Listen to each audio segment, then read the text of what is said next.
하겠습니다.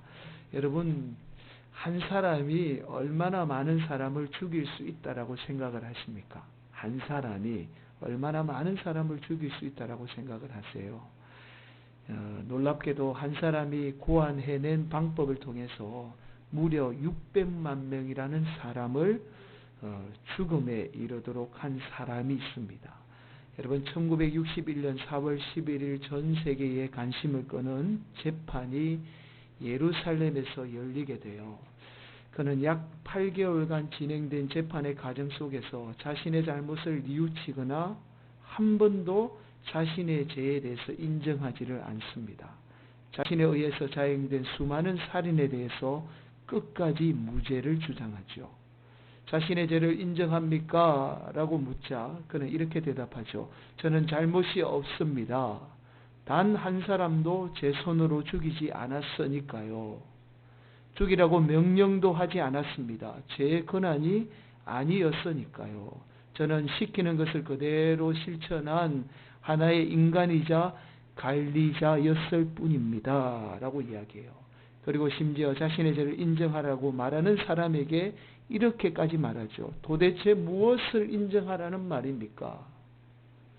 여러분, 이 사람이 바로 나치 독일의 전범 가운데 핵심 인물인 아돌프 아이히만이라는 사람입니다.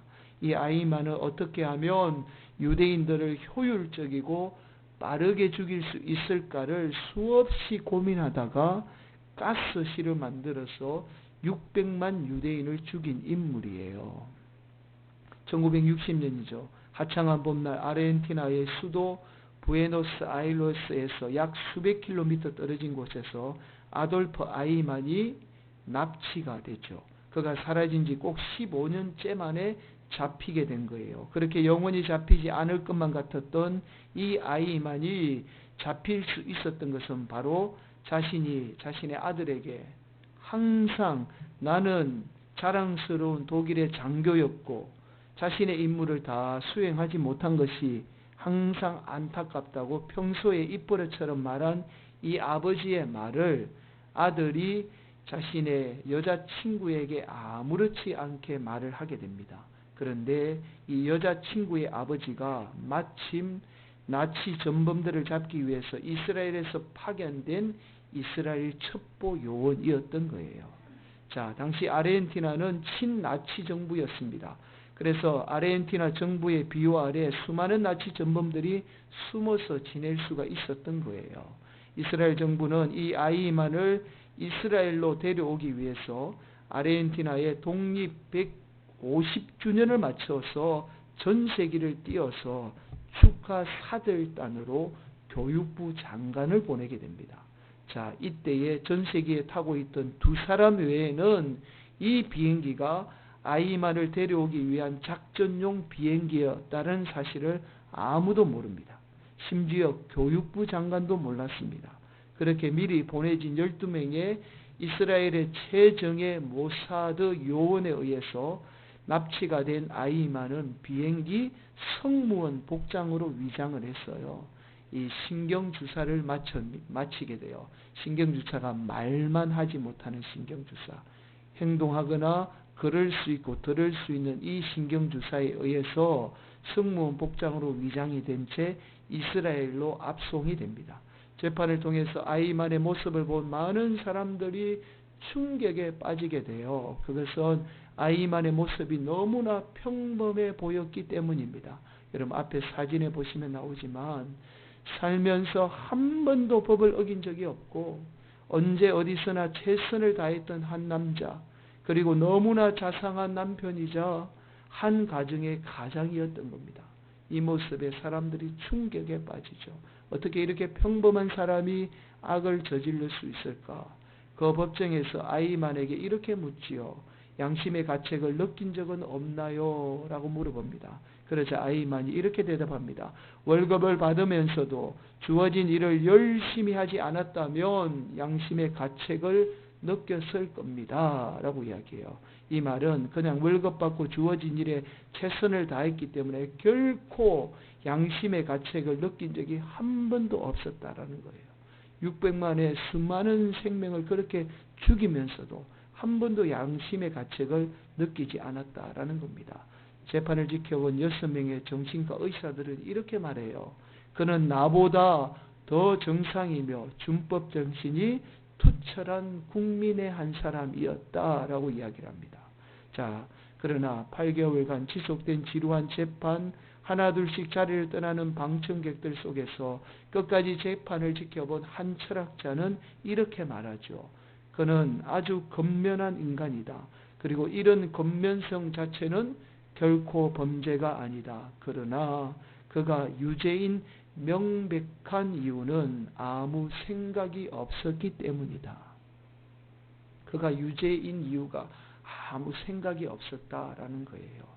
여러분, 아이만이 단순히 사람의 명령에 움직이는 생각 없는 사람이 아니었다라면 그런 잔혹한 방법으로 수많은 사람을 죽음으로 몰아넣지는 않았을 겁니다.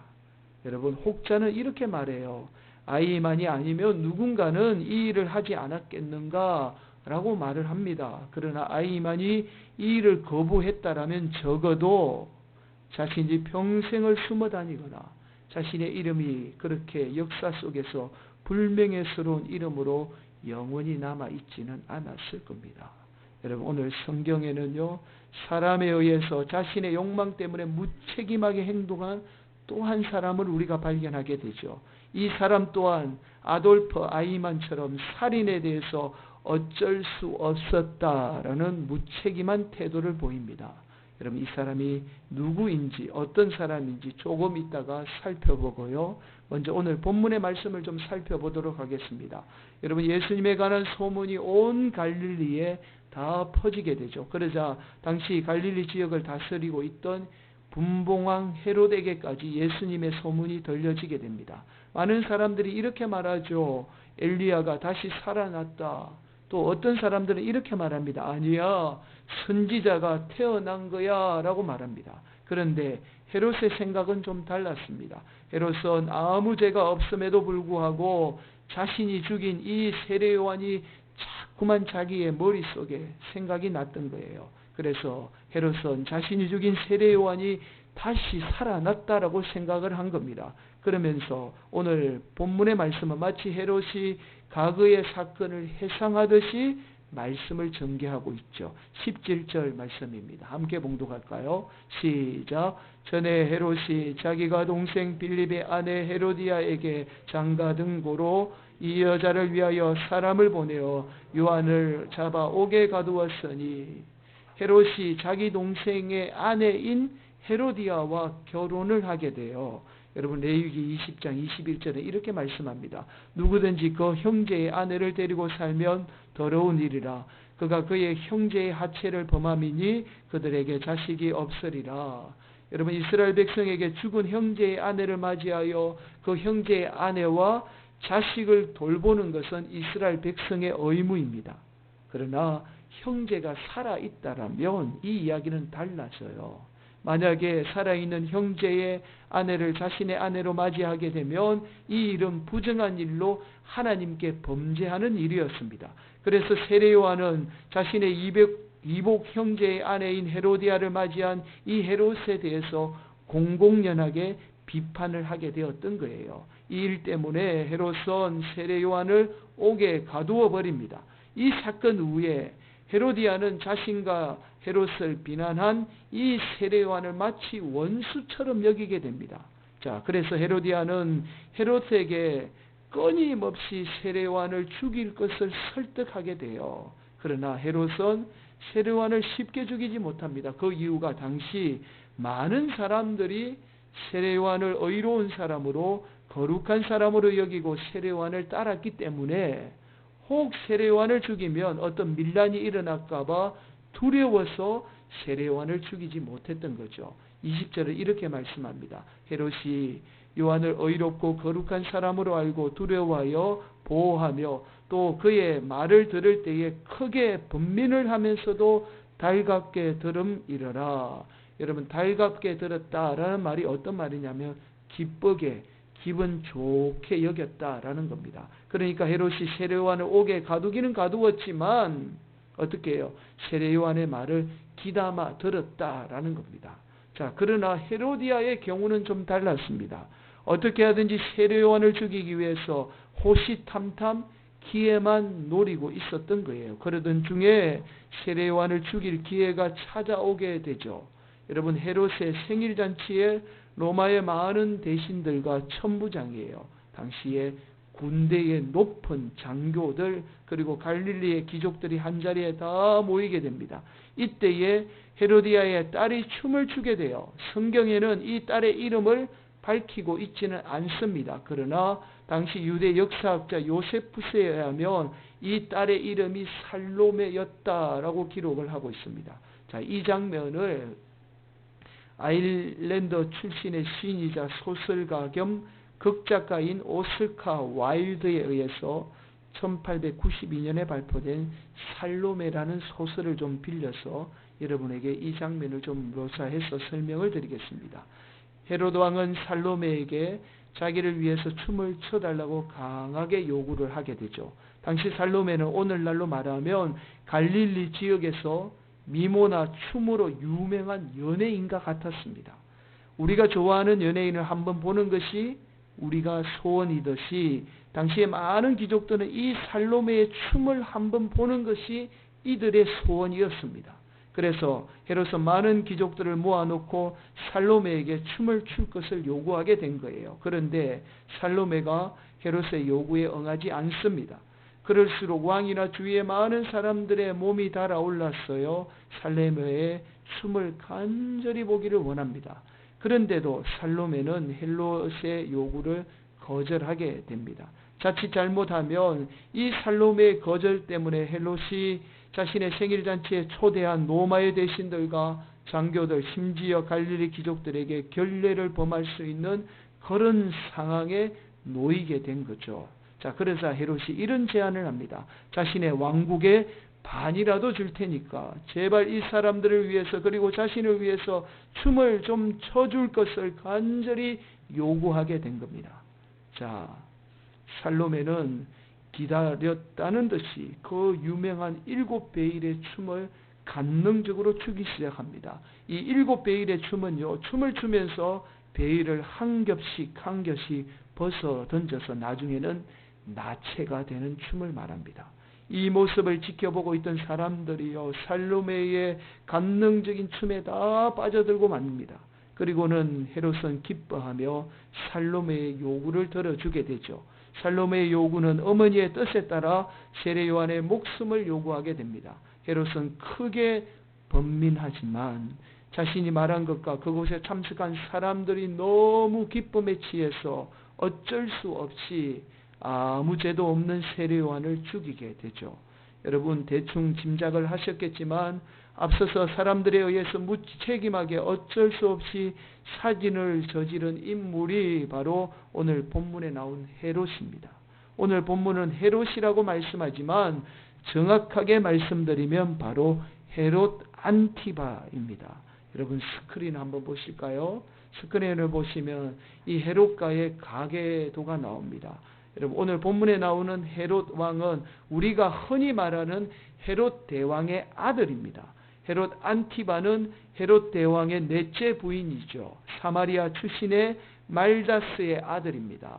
헤롯 대왕이 죽자 이스라엘은 3명의 분봉왕에 의해서 다스려지게 됩니다.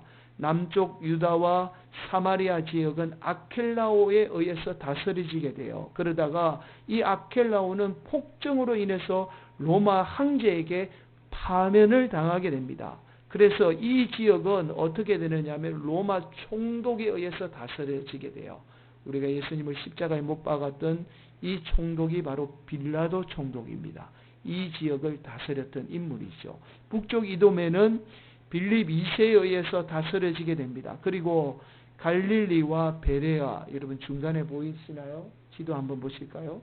다음 화면 한번 넘겨주실까요? 네.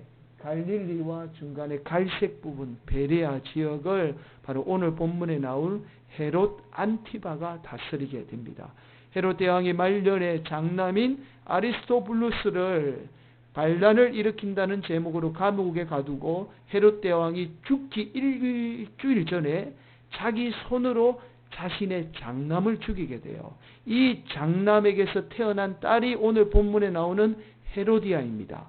헤로디아는 원래 삼촌뻘이죠. 이 빌립 1세와 결혼해서 로마에 살고 있었습니다. 헤로디아의 남편은요, 로마의 평범한 평민으로 살고 있었습니다. 그런데 헤롯 안티바가 로마에 있는 이 빌립 1세의 집을 방문했다가 헤로디아에게 연민을 느끼게 되죠. 그리고는 이 헤로디아 또한 세속적인 권력에 강한 욕구를 가지고 있었던 여성이었습니다. 결국 빌립 1세를 버리고 헤롯 안티바의 청혼을 받아들여서 결혼을 하게 되죠. 자, 헤롯 가계도가 복잡한 이유가 바로 건친 결혼 때문이에요. 여러분, 당시 성적으로 문란해서 건친 결혼했다라고 그렇게 말씀하시는 분이 계시는데 사실은 그건 역사를 잘 몰라서 그렇게 말하는 겁니다. 당시에는 귀족들이나 왕족들은요, 자신들의 혈통을 유지하기 위해서 반드시 어떻게 했냐면 건친 결혼을 했습니다. 이 헤롯과도 마찬가지예요. 건친 결혼을 한 거예요. 나중에 이 살로메는 자기 할아버지 뻘 되는 빌립 2세와 결혼을 하게 됩니다. 여러분, 헤로디아는 헤롯 안티바의 청혼을 받아들이는 조건으로 바로 현재의 부인과 이혼할 것을 요구하게 돼요. 결국 헤롯 안티바는 정욕에 눈이 멀어서 지금의 페트라 지역이죠. 나바테아 왕국과 불침략 동맹을 맺기 위하여 결혼한 이 나바테아 공주와 이혼을 하게 됩니다. 이로 인해서 나중에 나바테아 왕국은요, 헤롯 안티바와 전쟁을 벌이게 됩니다. 이 전쟁에 패하게 되자 로마의 황제는 헤롯 안티바의 모든 영토와 왕위를 다 방탈해 버립니다. 그리고는 기양을 보내게 돼요. 결국 헤롯 안티바와 헤로디아는 기양을 가던 중에 죽임을 당하게 됩니다. 아주 비참하게 죽임을 당하게 되죠. 여러분, 그렇게 비참하게 생을 마감하게 됩니다. 아마도 이 헤롯 안티바가 세례 요한의 말을 들었더라면 아마 그의 인생이 조금은 달라졌을지도 모르겠습니다. 여러분, 헤롯 안티바의 이런 무책임한 행동은요, 그대로 놀랍게도 예수님을 십자가에 못 박게 되죠. 누가복음 23장에 의하면 빌라도가 이 예수님이 갈릴리 사람인 것을 알고는요, 당시 갈릴리 지역의 분봉왕이었던 이 헤롯 안티바에게 예수님을 보내게 돼요. 헤롯 안티바는 예수님의 소문을 듣고는 오래전부터 예수님을 보기를 간절히 원했습니다. 그러나 누가복음 23장 8절에 이렇게 말씀합니다. 헤롯이 예수를 보고 매우 기뻐하니 이는 그의 소문을 들었으므로 보고자 한 지 오래였고 또한 무엇이나 이적 행하심을 볼까 바랐던 영고더라. 여러분, 헤롯 안티바가 예수님을 보기 원했던 이유는 단 하나예요. 무엇인가를 바랬다라는 겁니다. 그런데 예수님이 아무 반응도 보이지 않자 헤롯 안티바는 자신과는 아무 상관없다는 듯이 다시 어떻게 해요? 사람들에 의해서 무책임하게 예수님을 빌라도에게 다시 보내버리죠. 결국에는 그렇게 예수님마저 십자가에 못 박아 죽인 인물이 바로 헤롯 안티바입니다. 여러분, 앞서서 우리가 20절에 살펴보았듯이 헤롯 안티바는 크게 번민하면서도 바른 판단을 하지 못해요. 그 이유를 오늘 본문 26절은 이렇게 말씀합니다. 우리가 한 번 더 봉독할까요? 26절입니다. 시작. 왕이 심히 근심하나 자기가 맹세한 것과 그 안전자들로 인하여 그를 거절할 수 없는지라. 여러분, 여기에서 심히 근심하다라는 말이 페릴레포스라는 헬라어입니다. 이 말은 극도로 괴로움을 당하는, 크게 슬퍼하는 뜻이에요. 그러니까 사람이 가장 슬프거나 가장 괴로울 때 사용하는 단어가 이 단어입니다. 헤롯이 지금 그렇게 괴로워하면서도 결국에는 세례 요한을 죽인 거예요. 그 이유를 오늘 본문은 이렇게 말씀합니다. 그 안전자들로 인하여라고 말씀해요. 여러분, 여기에서 인하여라고가 어떤 말이냐면 좋아하다, 기뻐하다라는 말입니다. 사람들이 기뻐하는 것 때문에, 사람들이 좋아하는 것 때문에 자기가 그렇게 크게 번민하면서도 세례 요한을 어쩔 수 없이 죽이게 되었다라는 겁니다. 여러분, 예수님도 마찬가지예요. 누가복음 23장 10절은 이렇게 말씀합니다. 대제사장들과 서기관들이 서서 힘써 고발하더라. 그냥 사람들이 그렇게 고발하고 그렇게 말하니까, 사람들이 원하니까, 사람들이 좋아하니까 그렇게 무책임하게 어쩔 수 없이 예수님을 십자가에 못 박았던 겁니다. 여러분, 결국에는 사람들로 인해서 자신의 마음에 하나님을 두려워하는 마음이 있었음에도 불구하고 세상의 욕망에 눈이 멀어서 죄 없는 세례요한을 죽음으로 몰아넣었던 거죠. 그렇게 예수님마저도 십자가에 못 박아 죽이게 되었던 겁니다. 그렇게 사람들 때문에 어쩔 수 없이 세례요한과 예수님을 죽이게 된 거예요. 여러분, 사실은 오늘 본문의 사건이 우리가 지난 시간에 살펴본 사건, 예수님이 제자를 세상에 파송한 사건이나 우리가 다음 시간에 살펴볼 보리떡 5개와 물고기 2마리로 5,000명을 먹인 사건과 전혀 연관성이 없어 보이는 사건입니다. 그러나 사실은 마가가 오늘 본문을 통해서 우리에게 준 아주 특별한 메시지가 있습니다. 여러분, 그것은 바로 예수님을 따르는 제자들, 즉 우리는 사람에 의해서 사는, 어쩔 수 없이 사는 인생이 아니라 어떠한 일이 있어도 하나님을 따르는 인생이 되어야 한다라는 메시지가 오늘 본문 속에 숨겨져 있는 거예요. 그래서 12제자를 둘씩 보내신 이 사건 후에 오늘 본문을 기록하고 있는 겁니다. 여러분, 오늘 말씀을 여러분 삶에 구체적으로 적용하지 않아도 여러분이 세상을 살아가다 보면 오늘 본문의 헤롯처럼 앞서서 말씀드린 이 아이히만이라는 사람들처럼 크게 번민하면서도 어쩔 수 없이 말씀대로 살지 못하고 세상의 방법대로 사는 경우들이 분명히 우리 삶 가운데 많이 있을 거예요. 가정에서도 마찬가지고 직장에서도 마찬가지죠. 심지어 교회에서도 마찬가지입니다. 우리가 살아가는 흔히 어쩔 수 없는 상황 속에서 우리는 신앙이 있기 때문에 크게 번민하는 그런 수많은 상황 속에 우리가 놓여지게 됩니다. 그래서 우리는 늘 이렇게 말하죠. 사람들 때문에 어쩔 수 없었다. 아니면 이렇게 말합니다. 그 상황에서는 어쩔 수 없었다. 당신도 내 상황이면 나처럼 행동했을 거야 라고 우리는 이렇게 말합니다. 그래서 수많은 성도들 가운데 아이히만과 헤롯의 모습들을 보게 되죠. 그러나 우리는 그 어쩔 수 없는 상황 속에서도 반드시 하나님 말씀대로 살아야 합니다. 왜냐하면 예수님이 그렇게 사셨기 때문이에요. 예수님도 저와 여러분과 같이 어쩔 수 없는 상황 속에서 크게 번민하는 일이 있었습니다.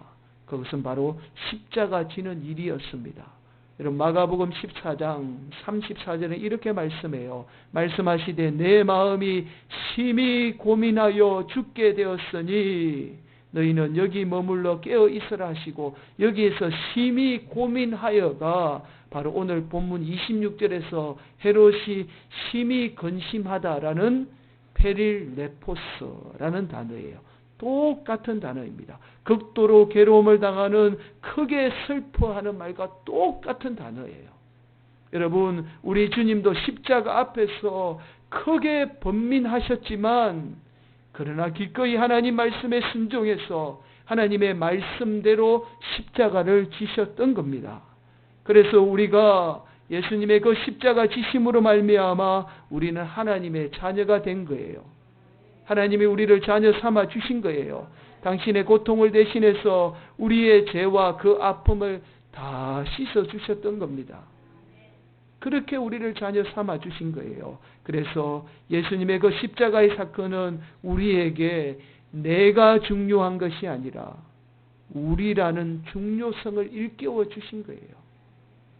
오늘 말씀의 결론을 아이히만의 재판을 끝까지 지켜보며 쓴 심리학자 한나 아렌트의 예루살렘의 아이히만이라는 책을 통해서 오늘 말씀을 좀 마무리 짓도록 하겠습니다. 앞에 보시면 나오죠. 타인의 고통을 헤아릴 줄 모르는 생각의 무능은 말하기의 무능을 그리고 행동의 무능을 낳는다. 사랑하는 성도 여러분, 저와 여러분의 아픔을 외면하지 않으시고 크게 번민하면서 끝내 십자가 지셨던 그 예수님처럼 저와 여러분들도 어쩔 수 없는 상황 속에서도 꼭 예수님 가신 그 길 따라가는 복된 성도들 되시기를 예수님의 이름으로 간절히 축원을 드리겠습니다. 그래서 내가 아닌 우리를 위해서 기꺼이 희생하며 십자가 질 수 있는 성도들이 되시기를 예수님의 이름으로 간절히 바랍니다. 그것이 믿는 자의 참 능력임을 깨닫는 귀한 성도들 되기를 간절히 바랍니다. 여러분, 세상에 우리가 능력 있는 사람으로 사는 것은 예수님처럼 타인의 아픔에 대해서 공감하고 그들을 위해서 기꺼이 십자가 지는 삶이 바로 능력 있는 삶이에요. 예수님이 그 삶을 보여주셨고 또한 우리 또한 그 삶을 살기를 간절히 바라고 계십니다. 사랑하는 성도 여러분, 오늘도 어쩔 수 없는 상황이 우리 앞에 놓일지라도 반드시 예수님처럼 그렇게 하나님 말씀대로 사는 복된 성도들이 되시기를 예수님의 이름으로 간절히 축원을 드리겠습니다.